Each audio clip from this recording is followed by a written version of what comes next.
today on Divorce Court. I am here on Divorce Court today hoping to find some understanding between my fiance and I. Ramalle misled me in the past because I thought that I was the only one that he was pursuing, and I wasn't. The issue between me and Renita is she is controlling and she thinks that it's her way or the highway. I want Judge Lynn to address in the courtroom with us today on how to communicate better and what expectations of a husband should be. Divorce Court is now in session.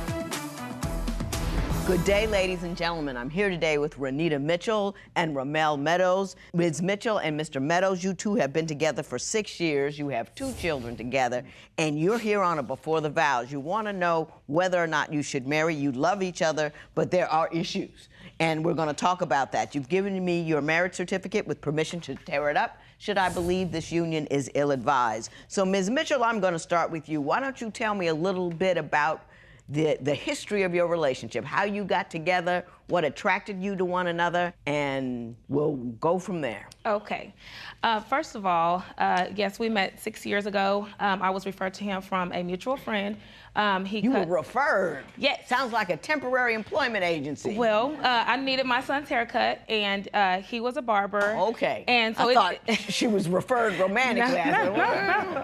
No. Go ahead. He was a barber, and so it took me a while to call him, but when I did call him, he was, you know, I'll come after hours if I have to because I worked really late and everything. And so when I saw him checking me out, I started checking him out, and I thought he was an amazing looking man. Mr. Meadows, what was your initial impression of Ms. Mitchell? Like she said, I was checking her out when she first came into the barbershop. I admired her beauty, and you know, once I got to cutting her son's hair, I had a few difficulties with him, and then interacting with her and learning her personality, I thought maybe I should try to pursue her. Pursue her, right. Now, you say in your paper specifically that he has swagger, and you instantly liked his hands. Yes. And something I'd never paid attention to before with any other man. Does he still have swagger? I think he always will, but he has a different occupation now, and so he cuts yards now. So that's kind of out the window. Okay. The swagger is out the window. What changed? How did he lose his swagger in your eyes? Well, he had to take on another job. I did not approve of him cutting hair anymore because I wasn't the only woman he was pursuing at that time. They would bring their sons in for haircuts, and he liked some of them too. So I did not, once we started to move forward in the relationship and some of the women tried to take ownership of him, I was like, you know, if you're gonna be with me, I'm not comfortable with you doing this job. So now he cuts yards. So he's covered in grass and dirt. That's pretty deep. I'm gonna talk to you about that in a minute. But you say you felt misled by him. Yes, I did. Why did you feel misled? I felt misled because when I first met him, I just was completely transparent. I told him, you know, I'm broken right now. I am in a marriage, but I'm separated from my husband, and I have trust issues. He made me believe that I could trust him. And so learning later on that there were other women that just really just kind of... Mr. Meadows, were you clear in the beginning that you were seeing a number of women when you started seeing her? Or did she just assume that? No, I wasn't. You know, You weren't what? I wasn't clear to her that I was through seeing other women. We hadn't got that far, but once I got to know her and, like I said, got to interacting with her, I kind of took her from 5th gear to 2nd gear and gradually slowed down. Cut that out. Yeah, the transformation was slow, but... Yeah. You say that he misled you. And that may or may not be the case, but sometimes what women do is, like if I've dated you 5 times, my son said this to me once. He said, every time I look up, I'm in a relationship, and I don't know how it happens. Because you go out with a woman a certain number of times and they start making assumptions. Did you make assumptions about exclusivity that he didn't sign off on? I don't believe that I did. Because I saw him every day. And it's not because I came to see him. He let it be known that he was very into me. And so then, because I feel like I don't date without purpose.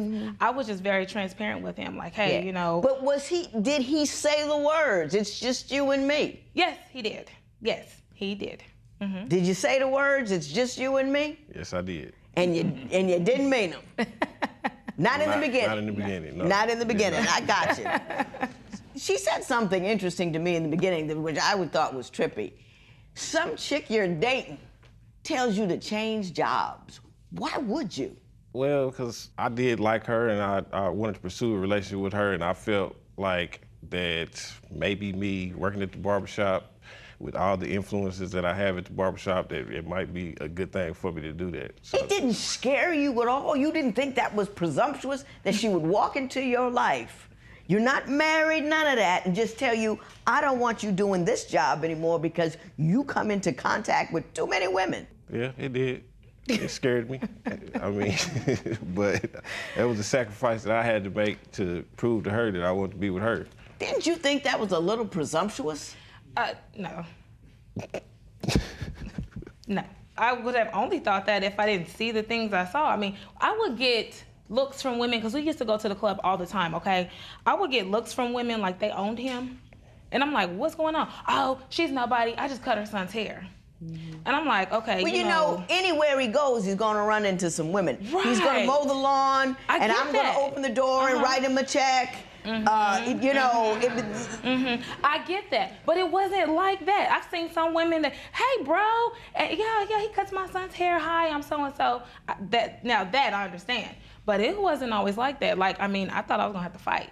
But we do stay. Scaring me. We do stay in Oklahoma City. Yeah, we stay in Oklahoma City. It's not very big. I mean, you can circle the whole metro area in 45 minutes. So, I mean. Well, not only has she asked you to change, you also need her to change. So now I want to talk about the kind of changes you need to see. He used to be a dapper don, good-looking, well-groomed, and now his game has fallen off. Is that truly a concern of yours?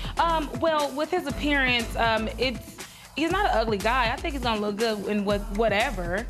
He just doesn't. You're reading light to me over there, Ms. Mitchell. You really are.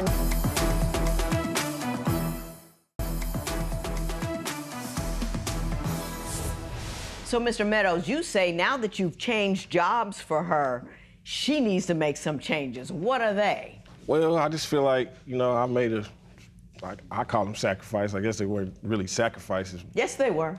Well, I'm an adult now, so a lot of stuff I was doing, I'm 37 years old, I shouldn't have been doing anyway, so I don't mind making those changes. But I just feel like, as far as around the house, there's things that she could be doing, you know, like cleaning more and tidying up the house a little more. You know, I come home from cutting 10, 15 yards a day. I'm sweaty, hot. I come home and she's in the bed eating caramel popcorn, watching Netflix. I mean, Ms. Mitchell, your response to that? Only when I was watching a show, but that show's over. I was doing the things that he said. I was getting off work at 3 o'clock. Jumping home and getting everything taken care of, whatever needed to be washed as far as laundry, whatever needed to be cooked was on, because I had to get the children, my 2 little ones, from daycare by 5:30. So he was used to me just being on it, you know. Right. But now since school's out, I get off work at 5. Right. And so I'm not able to do as much. Now he's watching a TV show and he's in I got you. I got you. And that's difficult if you're working and doing that. Here's the question that I have for you. You seem to be concerned, or at least you indicated that you were concerned. He used to be a dapper don, good-looking, well-groomed, and now his game has fallen off. Is that truly a concern of yours? Well, with his appearance, he's not an ugly guy. I think he's gonna look good in whatever. He looks good to me. He just doesn't. Oh, okay, for instance, on date night, I make date nights for us. Right. Because I want to see him the way that I saw him. And, you know, that give us both a good, you know, time to clean up. And, you know, I won't look so stressed from the children. And, you know, he won't look so stressed from his job. And, but he's not into date night, really. I mean, you know, he'll do it, but it's like, well, whatever you decide for us to do. And I'm like, can you just romance me a little bit? Can you do it? Can I see that guy that used to take me out all the time? And, you know, because he would come to my job for lunch looking great. I mean, the employees were like, oh my gosh, like who is, and I'm like, That's yeah, because he was leaving the barber shop where he's inside with the air conditioning and he dresses nicely, and so Yeah. he's able to do that. Now he's out in the backyard, Right. sweating, pushing something like a beast. Which I totally and you know, respect. And I no, still you come- don't. I still you come don't to- at all. I still come to your job dirty, sweaty, and bring you lunch. My appearance just ain't the same because I have a whole different occupation now. You're reading light to me over there, Ms.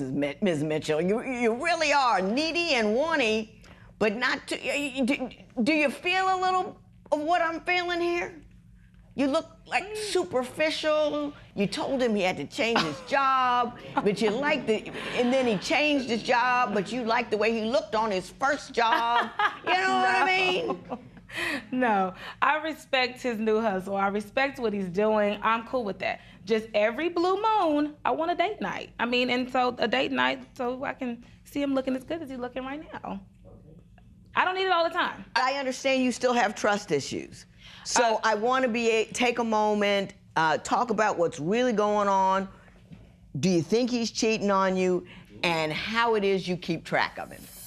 Do you think he's faithful to you, or do you have concerns in that area? His phone was on the counter by me, and I saw a text message come through from a lady. When I saw that it was from her, I did look at it, and I questioned him like, you know, okay, you used to talk to her, you know, y'all used to be intimate together. Right. Why is she texting you now after all this time? Do you think he's faithful to you, or do you have concerns in that area? I do believe that he is faithful to me. I trust him. I just have trust with other people that may be around him. You don't trust the environment he's in. Sometimes, Sometimes. yeah. What have you seen that has caused you concern? Well, this is a lot of stuff that we're talking about right now is not an issue at the very, very present moment. But one time, he was getting ready for work, and so was I, and his phone was on the counter by me, and I saw a text message come through from a lady that, you know, when I saw that it was from her, I did look at it, and I questioned him like, you know, okay, you used to talk to her, you know, y'all used to be intimate together. Right. Why is she texting you now after all this time? He's like, I don't know. She was calling me all these names in the text message, not expecting me to see it. So right. I responded to her, and then he called her. And I asked him, so there was a whole big thing from that. And so I asked him, I said, would you have even told me? Or would you have kept that to yourself? He's like, I probably wouldn't have told you. And I guess it's because he wouldn't have wanted to explain. Start no stuff. Yeah. Yeah. And so, I wouldn't have told you either. Yeah. You know, but you have children together. Are you cool on the parenting issues? I am. She thinks that I am Go ahead. more strict on her oldest son than I am on the rest of the children, which I'm not. Ms. Mitchell, what is your thoughts on that? he is his dad now, but it's like he's just not really.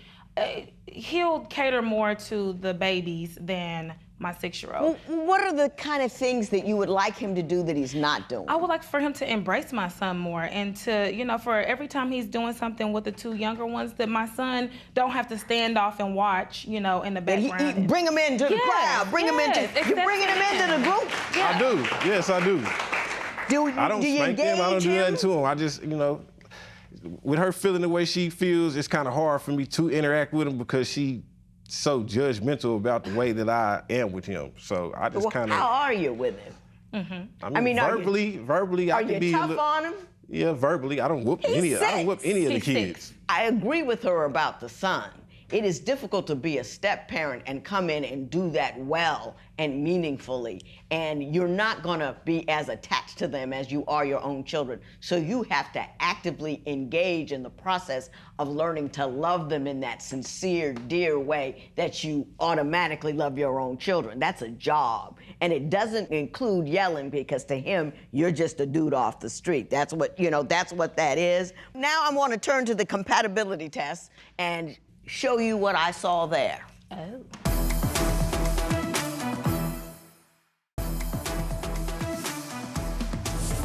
The most interesting thing I saw in the compatibility test were your answers to what you wanted from a spouse and what you would give a spouse. Because I've never heard a woman say it quite like this before. You said, I want my spouse to be the leader of our family, a good one, and in return, I will give him submission.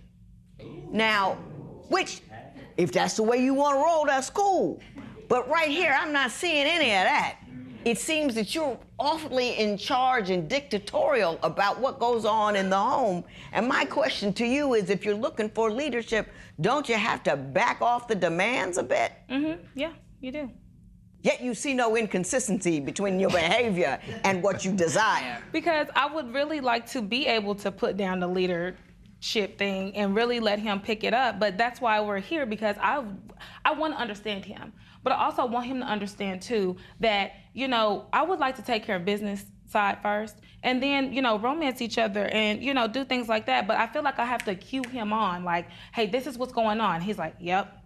And I'm like, okay, well, this is what you do. Well, I usually ask for a profession of love at this point. Just 15 seconds. What do you love about him? In 15 seconds, what I love about him, I love that he makes me laugh. I love that he comes home every night. I love that he keeps our Sunday traditions of going to church together as a family. I love that about him. Like, that's good. 15 seconds, right? That was horrifying. Oh my God. I got 15 seconds. I love how my husband cares for me. He's always looking out for me. He worries about me. He does, you know, you talk about he comes home. He does go. That used to be an he issue. goes to church. It's like, you know, it's nothing about his person that you love. Like, he's very endearing or entertaining. He's got a good heart. None of that. It's just he meets some of these checklist duties that you have for him. Isn't that what you heard? Yes. Well, I don't have much time. So I'm gonna do what's on my heart.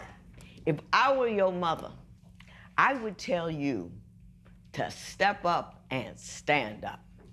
I would tell you, don't worry about pleasing her.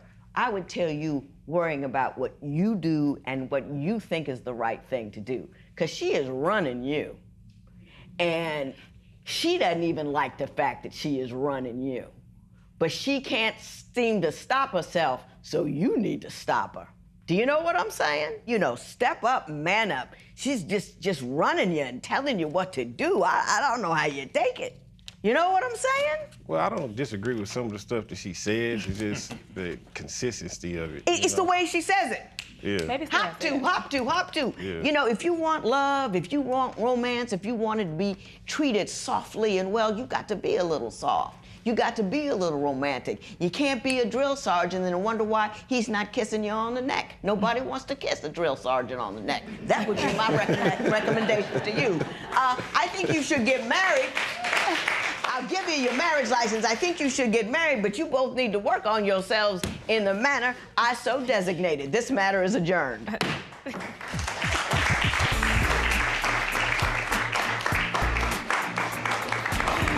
We got some great advice from the judge, and I think that I'm going to have to slow it down some and allow him to take the lead. And I will do my best to be a little bit more considerate to her feelings and be a better father towards my stepson and work on my finances.